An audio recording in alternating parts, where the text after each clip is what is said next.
Hello everyone, welcome to study time with new informative video. UPPSC से RO ARO 2021 की vacancy आई हुई है और आप सभी निश्चित तौर पर इसमें पूरी मेहनत के साथ पढ़ाई में लगे होंगे। लेकिन हम यहाँ पर बात करने वाले हैं आयोग की, कि आयोग को कुछ यूपी के ही जो आयोग हैं उनसे सीखना चाहिए कि इन्हें ये जो भर्ती है कैसे करना है, कैसे इन्हें जो योग्यता है, एलिजिबिलिटी है, ये चीज़ें जो है मांगनी चाहिए। क्योंकि अभी आपको पता है कल आरओ एआरओ 2016 वाला रिज़ल्ट आया, परसों आरओ एआरओ 2016 वाला रिज़ल्ट आया और इन्हें 43 ऐसे अभ्यर्थी नहीं मिले जिनके पास योग्यता हो या ऐसा कुछ हो, क्योंकि इन्होंने साफ साफ नोटिस में लिखा है कि योग्य अभ्यर्थी नहीं मिले हैं। और पहली बार नहीं है, ऐसा हर भर्ती में होता है कि ये कुछ पदों को भर देते हैं, बाकी कुछ पद खाली छोड़ देते हैं और बोल देते हैं कि योग्य जो अभ्यर्थी हैं वो नहीं मिले हैं। अब इनकी जो योग्यता है वो क्या थी, क्या कैसे इन्हें चाहिए था, वो तो वही बता सकते हैं बेहतर तरीके से कि क्या है।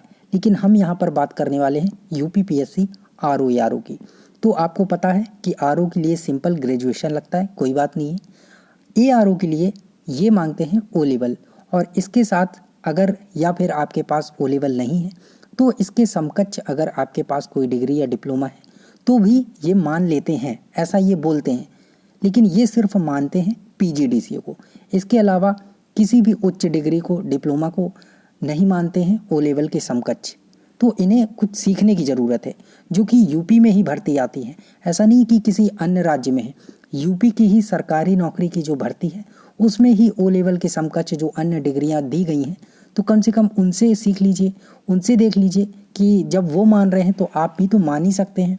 आप भी यूपी के हैं, वो भी यूपी के हैं। अदर स्टेट के हो तो बात अलग है कि नहीं भाई, यहाँ इनकी सरकार है, उनकी सरकार है, ऐसा है वैसा है। एक ही राज्य में होकर अलग अलग नियम और ये सारी चीज़ें। देखिए, ये यूपी एएसआई की भर्ती आई है, इसमें ओ लेवल के समकक्ष मांगा गया है कि ओ लेवल हो या कोई भी इसके समकक्ष डिग्री या डिप्लोमा है तो वो माना जाएगा। और इन्होंने बढ़िया से एक प्रारूप बनाया है, सारी चीज़ें इन्होंने एक एक पॉइंट में क्लियर की हैं कि कौन सी आपके पास डिग्री है, किस डिग्री या डिप्लोमा में 1 साल 2 साल कितने साल आप कंप्यूटर लिए थे, नहीं लिए थे, उस हिसाब से यहाँ सारा जो इन्होंने इक्विवेलेंट है वो सारी चीज़ें बताई कि कौन सी चीज़ इक्विवेलेंट है या कौन सी चीज़ इक्विवेलेंट नहीं है।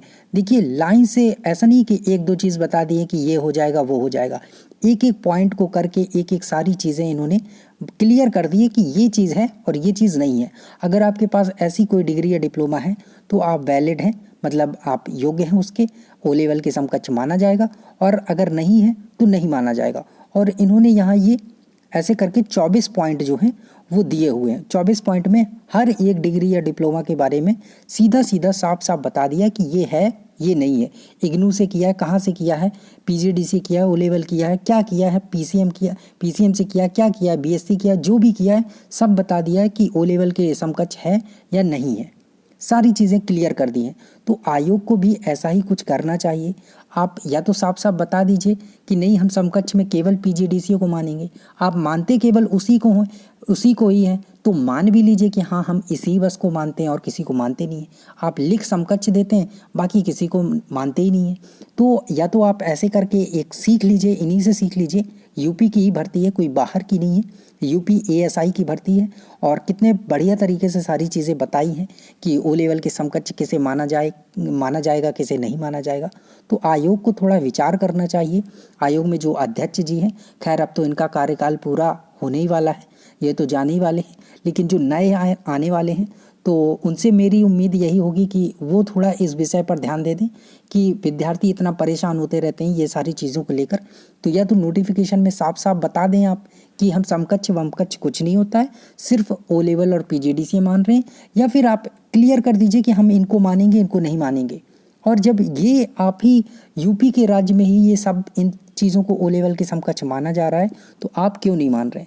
तो इन सब को ध्यान देना होगा आयोग को कि विद्यार्थियों के हित में कार्य करें, अहित में ऐसा कोई कार्य ना कर दें। तो यही इन्फॉर्मेशन थी कि आयोग को थोड़ा विचार करना चाहिए, सोचना चाहिए और देखना चाहिए। Thank you. मिलते हैं नई इन्फॉर्मेटिव वीडियो के साथ। और अगर आप इस चैनल पर नए हैं तो चैनल को सब्सक्राइब जरूर कर लें। Thank you.